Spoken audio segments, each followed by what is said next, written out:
देखिए टिंडल प्रभाव जो होता है कोलाइडी विलयनों में होता है। टिंडल प्रभाव क्या होता है कि जब किसी कोलाइड विलयन को एक अंधेरे कमरे में रख करके उस विलयन में तीव्र प्रकाश की पुंज को डाला जाए। क्या करें? अंधेरे कमरे में रख करके तीव्र प्रकाश की पुंज को डालते हैं तो उसमें प्रकाश का प्रकीर्णन हो जाता है और उस कोलाइड विलयन में एक शंकु का निर्माण होता है। इस प्रभाव को टिंडल प्रभाव कहते हैं तथा बने हुए शंकु को टिंडल शंकु कहते हैं।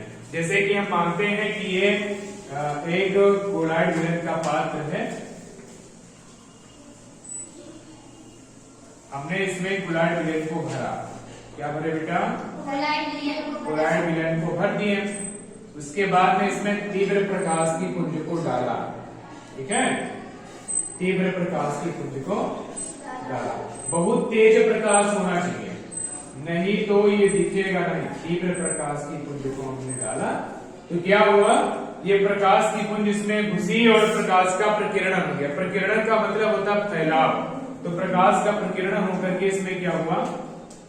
ये किरणें से फैल गई और फैल करके एक शंकु का निर्माण किया। ऐसे शंकु, ठीक है। इन्हीं शंकु को हम कहते हैं टिंडल शंकु। क्या कहते हैं? टिंडल शंकु। ऐसे प्रकाश की किरणें फैल जाती हैं और इसी को कहते हैं टिंडल शंकु।